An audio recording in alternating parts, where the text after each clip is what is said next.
So firstly, thank you so much for joining me for this presentation. I'm very happy to be present here to talk about the Canadian immigration program. And I thank IREX team for inviting me.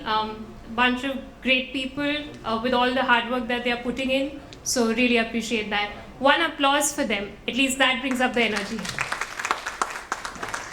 Okay. In terms of my introduction, I'm an immigration attorney. I work for Donoso and Partners LLC.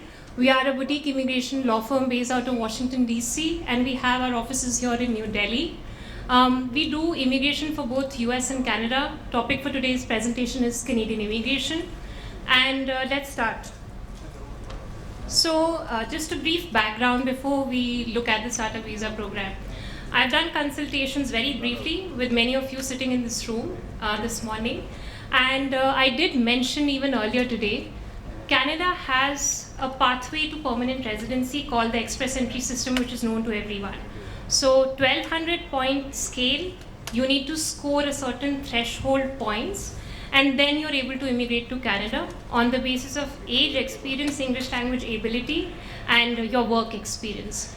Now, when you look at these factors, you will realize that this is one program, but this program also meets very well with all the other programs available in Canada. For example, at federal level and at provincial levels, if you've heard about provincial nominee programs, if you've heard about programs for skilled workers, programs for people who get job offers in Canada, all of these programs have a confluence in the Express Entry System. So ultimately, you're competing against people who are rating themselves on these four factors. That is why Startup Visa is a special program. Canada does not have any program where you invest in real estate, you buy a property and you get permanent residency. No, that does not exist. Canada does not have a citizenship by investment program. That does not exist. So what Canada has is programs to stimulate permanent residency, and in a startup visa, you have a direct accelerated pathway which is not going to meet with the express entry system at all. That is why it's particularly attractive for Indian investors. So this is about our firm. Our firm is an award-winning immigration law firm. The managing partner of our firm, who unfortunately could not be present today, is one of the most respected immigration attorneys in both US and Canada. And consistently, we've been ranked as the best immigration law firm for entrepreneur visas. And that's about us and our office presence. Okay. Why Canada? I think I was mentioning again these points during my panel discussion, that you need to look at a country that is open and willing to accept immigrants and gives you a good quality of living, good quality of education. Because many of you are doing very well here in your own country. So you're not desperate to get out to another country. What you're looking at is a better opportunity as a family. So Canada has, let's look at annual quota. Canada launched the immigration levels plan in the year 2020, and they will be inviting around 4 lakh immigrants every year between 2021 to 2023. Last year also, they were supposed to invite 4 lakh immigrants, and they exceeded their quota. So this means that Canada is inviting immigrants with open arms. Then education. Canada has one of the best standards of education. It has consistently ranked as the top 3 countries for higher education.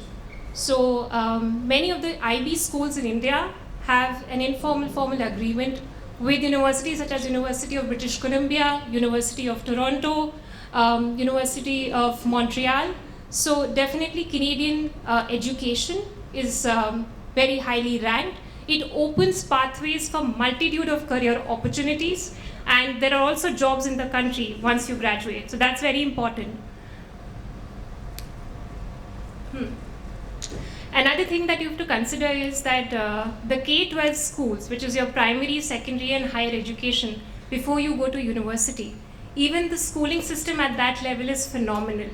So many of my friends, colleagues who've immigrated to Canada recently mentioned that there is a remarkable difference in pursuing primary school education in India, even if you pit them against a very competent private school. And if you compare that to public school in Canada, then obviously that speaks for itself. Healthcare. So if you are a temporary foreign worker, not even a permanent resident, in any of the province of Canada, and if you're contributing in terms of paying taxes, then you get access to universal healthcare. That means you do not have to pay for the insurance out of your pocket. It's a government-led program. It is meant to be utilized for taxpayers. Then we're talking about Canada being a multicultural country. So this morning I also mentioned another fact that about 45% Indians in 2019 were from immigrated to Canada, essentially. So we are comprising of half and more than half of the percentage of population immigrating to Canada. And in the year 2020, it is only increased. So what brings Canada at a special place is the fact that it has a multicultural society. It is inclusive in nature. In fact, Canada has been one of the only countries to rise to the cause and offer an accelerated pathway to permanent residency for Afghan immigrants and immigrants from Ukraine. So at the end of the day, the country values its immigrants, and I think that is a strength, the core competence of immigration system in Canada. Then in terms of economy, Canadian economy is very strong. Canada is the 11th most wealthiest country in the world, and right now all the major tech companies are shifting bases to Canada, essentially in Toronto, and Intel has announced that it will be building its first chip-based laboratory in the city of Toronto. So you can imagine that Canada is where the world is moving. Yeah, I covered the technology aspect. Okay. So what is the Starter Visa program? Starter Visa program is popular because it's a pathway to permanent residency. In addition to that, applicants are selected not on the basis of the express entry system, which I have been emphasizing. It is a different direct pathway to permanent residency. This is very important. There is no requirement to score a very high level of marks in IELTS general training exam. Very important. I would not like to downplay it for the simple fact that I meet with thousands of entrepreneurs every day who are very concerned about what if I'm not able to score in the English language exam. Does that take away my years of experience that I bring to the business? Answer is no. So this program does not reject you on the basis of language. If you score a CLB 4, CLB 5, you will be accepted in the program. So you're basically talking about scoring a band 4 or band 5 across reading, listening, writing, and speaking, which is easy.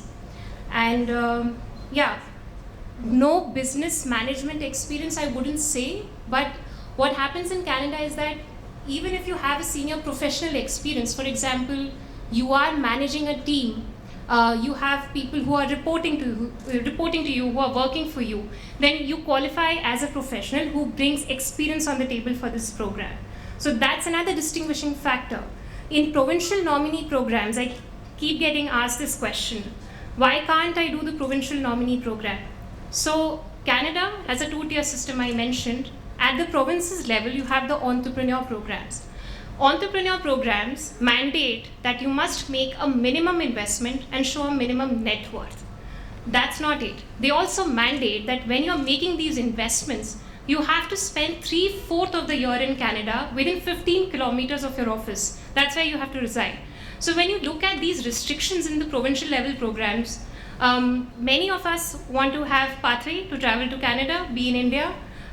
So the provincial nominee entrepreneur programs do not work for those candidates, which is why Starter Visa is a good option. Then the central feature is that you must secure what is known as a letter of support from a designated organization.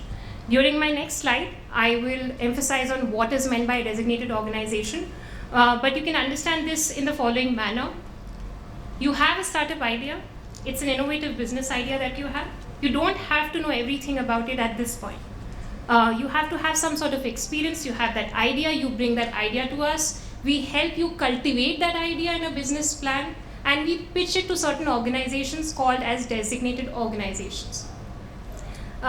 So that is how the startup visa initially begins. And then let's talk about the processing time. Again, this is a distinguishing factor. You're reading that the starter visa takes about 18 to 24 months. I have been working on almost all Canadian immigration programs, and none of the programs are this fast. The provincial nominee entrepreneur programs takes about 3 years, in which 2 years is your performance period.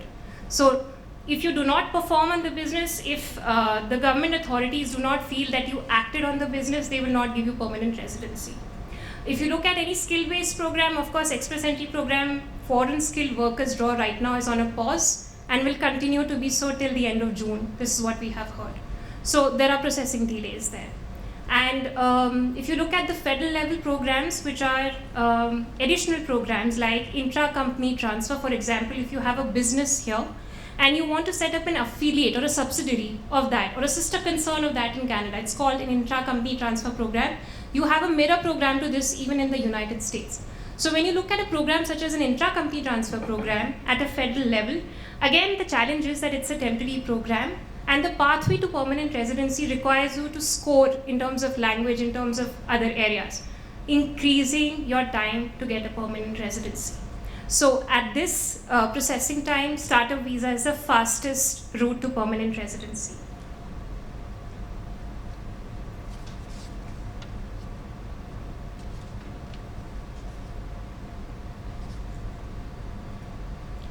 Now, who can apply for the program? It's open to applicants regardless of age or education. As I mentioned, you don't have to take a WES certification by West Canada. Most of us who are applying for Canadian immigration know that we have to take the English language exam, and we also have to get our education degree qualified by a Canadian equivalent authority, which can be WES Canada. So that process itself runs into several months, thanks to the time that it takes for Indian universities to give us those paperwork.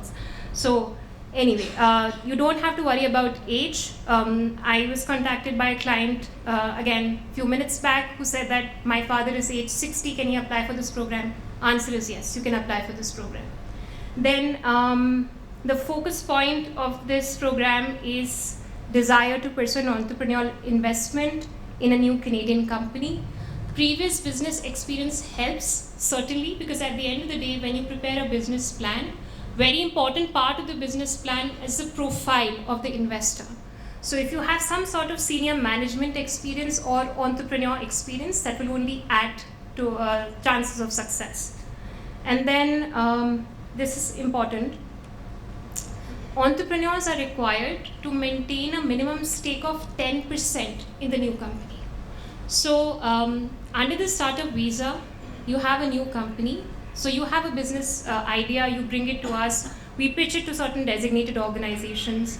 And then once the designated organization gives you a letter of support, which is basically their commitment to funding, you take that letter of support and get a permanent residency.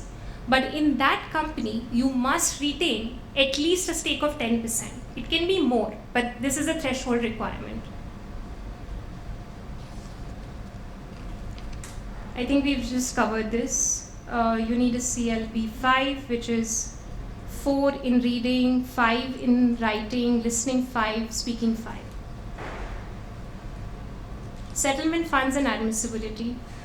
Again, as a foreign entrepreneur, as a professional, you're investing capital to get admitted to the startup visa program, but you also have to show settlement funds.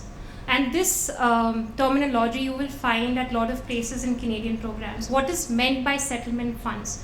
You need to show liquid funds in the form of your shares, your mutual funds, not so much on the real estate, so it has to be liquid, easily available funds, your fixed deposits, your bank balance. It has to total to a certain threshold if you're applying individually or as a family. So for example, if you're applying as a family of 2, you should show that at 16,500 Canadian dollars. If you're applying as husband, wife, and kids, 2 kids, then you're showing 23,600 for a family of 4. So depending upon the size of the family, you have to show that these are settlement funds available with you, that you have not invested everything that you had in the visa program. It's just their way of ensuring that you have economic support in India. Obviously, any immigration to any country requires background checks, so you need to furnish police clearance certificate, important part of the Canadian immigration process, and biometrics you have to complete in India, of course.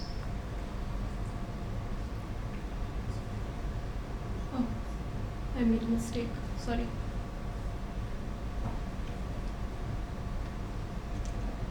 Yes, so we were talking about settlement funds. Then which businesses qualify? Startup Visa is seeking to attract entrepreneurs in technology fields and other business concepts. I would say if you have any business idea and if you add the word tech to it, then that would be a business preferred in Canada. For example, if you have an edutech business, you have an agri-tech business, you have a travel business, if you add the digital component to it, then that automatically takes up your chances of getting accepted into the Startup Visa program. Doesn't mean that non-tech businesses do not get accepted, but we are just trying to educate you about the chances of a viable business for this program. So here are a few of the concepts which could work: software development, web-based business, innovative materials, engineering, research, novel engineering applications, data analysis, biosciences, financial services and technology, fintech business, very much in demand in Canada, environmental and clean energy innovation, etc., etc.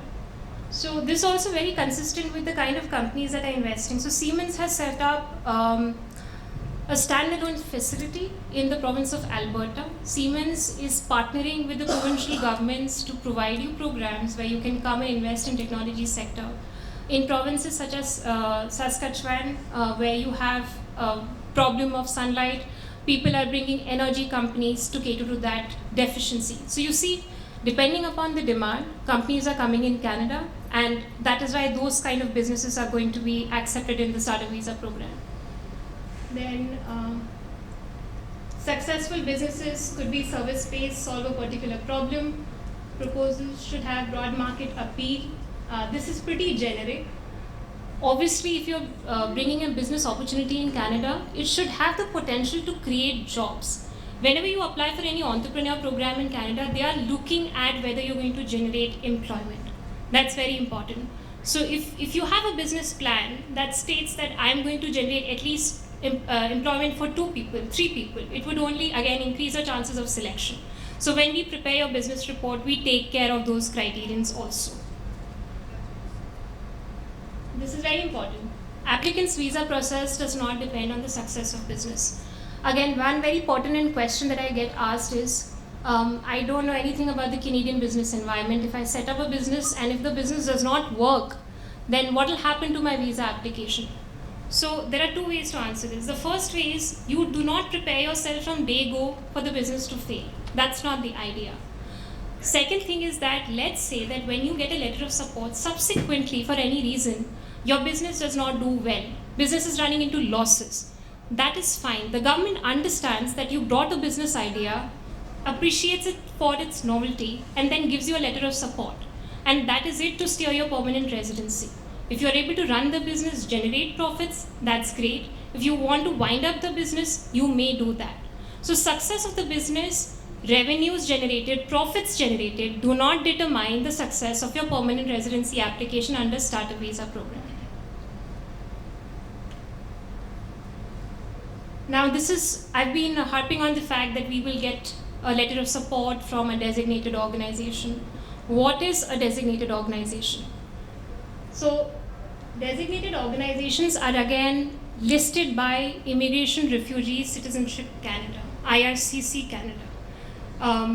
A standalone private venture capitalist cannot be a designated organization. So you have to be listed on the website, and you can do a check for yourself. You can go to IRCC website, just check who are the venture capitalists, who are the incubators, who are the designated organizations who can give you a letter of support. We will do all of this check for you. We will bring you credible partners, but do this background check for yourself. And then designated organizations are categorized into 3 segments. Angel investor groups. These are private companies who will agree to invest at least 75,000 Canadian dollars in your business. When I say you get a letter of support, that's basically a commitment to funding in your business. So for the angel investor, the commitment to funding is 75,000 Canadian dollars. Venture capitalist funds, which are private companies that will agree to invest at least 200,000 in startup corporation in exchange for minority equity ownership. what percentage of equity will be held by a designated organization cannot be predicted at this time. It depends upon business proposals, negotiations, etc., etc. But the idea is that whichever designated organization accepts you in the program is going to give you commitment to funding in subscribing to the norms of IRCC Canada. And then the business incubators. Basically, these are affiliated groups with Canadian universities. These are affiliated groups that will evaluate your business very much akin to the other two categories. And University of Toronto is also a business incubator. So you will find a lot of academic universities in this segment. Okay. What happens when you get a letter of support? So let's say you get started today. After you read through this presentation and you've made up your mind that you want to go ahead and pick this program for yourself. So what are the next steps? The next step is basically that you get yourself evaluated. There's a background check, an initial due diligence form that you fill with us. And we don't want to suggest any program for you unless we are sure that you will go through, your profile will go through. So there's an initial due diligence free of cost that we do for you. Subsequently, when you pitch a particular business idea to us, we fine-tune it. We have a team of business consultants, people who prepare the feasibility report, research report, do the market study, all of that. So we invest that time in your business proposal, and once it's prepared, it's cooked, that time we take it to the designated organization. Let's say this process can take 3 or 4 months. After that, once the designated organization gives you a letter of support, which is commitment to funding, say everything is fine, yes, I'm ready to be on board, that's the time they will give you a letter of support. Business proposals are submitted by foreign investors before accepting them. We have covered this. Another important fact is if you have one company, I mentioned a new company, and let's say you have 3 friends who want to go together in that company for a startup visa, you can do that. Up to 5 investors can go in a single company for the startup visa program. So that's a feature which is highlighted here. The designated organization can own up to 50% because if there are 5 investors, the designated organization can take up to 50%. Then after a designated organization accepts the investor's company for investment, designated organization provides a letter of support and sends an electronic commitment certificate to IRCC. So when this commitment certificate is received by IRCC, it automatically enables us to then process your permanent residency application.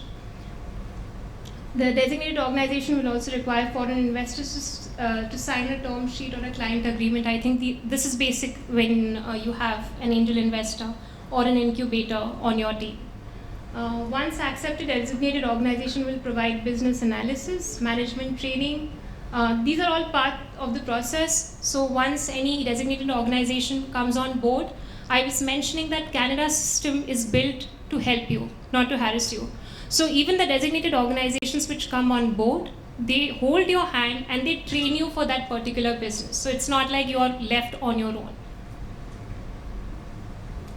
Then advantages, let's look at this. Fastest and most flexible path to permanent residency for entrepreneurs. I would like to correct this and say entrepreneurs and senior management professionals. Applicants' age and education level are not determinative. Absolutely correct, not required. No prior education or work experience in Canada is required. Prior education or work experience in Canada is not required at all, even to do business in Canada. So this should be understood without any doubt. Grants unconditional permanent residency to the investor and family. This is important. This is a central feature of any Canadian program. If you invest in Canada, you get a permanent residency. It automatically is given to your spouse and your kids below the age of 22. 22 is the capping age in Canada. And then it avoids express entry point system. We've been talking about it since morning. Canadian permanent residency also leads to naturalization. So when you are a Canadian permanent resident, you have to stay for 2 years in a sample period of 5 years to maintain your permanent residency. So it's 730 days to be precise that you have to stay to maintain your permanent resident card. And if you're staying for 3 years in a 5-year period, you get eligible for citizenship. So you need to wait for 5 years for citizenship, which starts from the day you become a permanent resident. So those are the requirements for being a citizen. and then applicant and family can live anywhere in Canada. It's a federal program. It's not a provincial program. Somebody asked me this question: if I want to invest in Alberta, can I go through this program? 100% yes. You can invest in any province and go for this program. Then visa process and costs. The most interesting slide. I can email this slide to you. I see a lot of people taking pictures. Total amount of business consulting fees, investment, legal fees, and Canadian government fees total is $250,000 US. So if you notice, this is the figure that includes your consulting fees, fees by business plan preparers, fees by the law firm to execute your visa petition. It's an end-to-end cost. So if you compare this with any other provincial nominee program, you will notice that this is basically the cheapest. Because, for example, the province of British Columbia had a pilot program which allowed you to invest $100,000. That program has right now been discontinued. That's a separate argument. If you invest $100,000 in a provincial nominee program, you need to also keep you the letter of support. So you make that first payment, formally retain a law firm, and we perform due diligence. There's an initial level due diligence that's not mentioned on this slide. That's free of cost. I stand by that I have mentioned earlier. Second is a more detailed level of due diligence preparation for the business proposal, and thereafter business consultations with designated organizations. And once the proposal matches, then the designated organization will sign an agreement with the investor and give the letter of support. You will notice that there's a money back guarantee here. I haven't seen that with any other program. It says that if no designated organization supports your particular business proposal, then we refund that entire retainer that you paid us. So we are not here to make you fail, we are here to make it work for you. Then third step is, once that letter of support is issued, the second payment is due. And once the letter of support is issued, we simultaneously start applying for the permanent residency.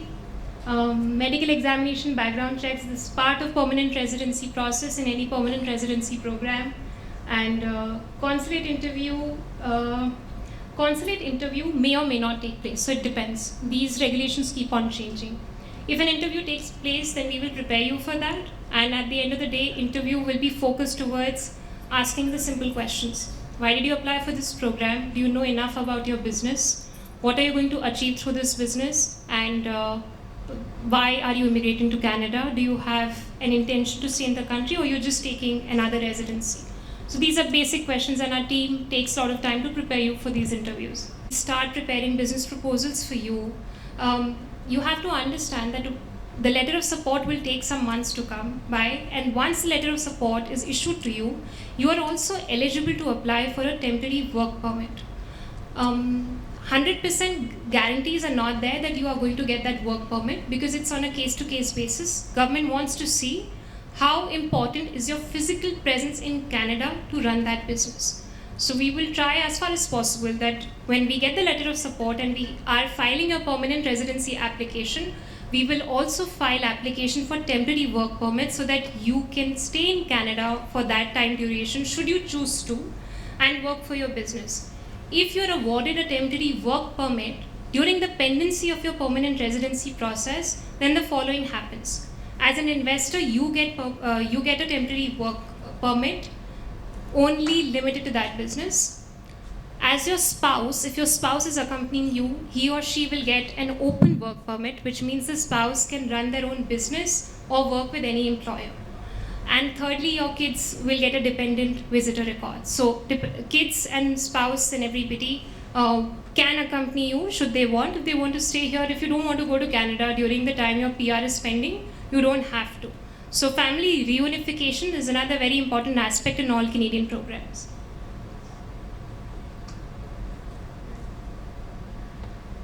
Now, the couple of slides that we will be seeing here are basically to address Canadian immigration updates. So let's look at them. Yeah, fast. Okay, we'll make it super quick. Canada is going to invite 1.3 million immigrants in the next 3 years. Canada unveiled this historic plan in 2020, has subscribed to it, has delivered on its promise even during pandemic. because an issue with the system, they will act on it. Just this year, they have digitized the entire system. In fact, they recognize that their processing times are not indicative of the actual time it takes to process a particular application. So now, depending upon the movement of the file, in every 1 week, you will see this update. So this is very important for everybody to know. Many of you wanted to know where's my application. I filed it 2 years back, so this is important update. And Canada is easing border screening measures from April 1. Fully vaccinated travelers can come to Canada. They don't have to submit a travel plan. They don't have to submit a quarantine plan. And if they have the COVID-19 both doses, they can be admitted. And this is very positive because this is going to eventually result in federal skilled workers draws resuming back. In fact, the entire sentiment of immigration will improve. So, yeah, these are basic things. Unvaccinated children under 12 years can enter Canada, no longer have to quarantine. And that's it. I think I gave out a lot of information. I really appreciate the fact that all of you were here to listen to me. And if you have any questions, I'm available at the booth. You can definitely feel free to drop by. Thank you so much.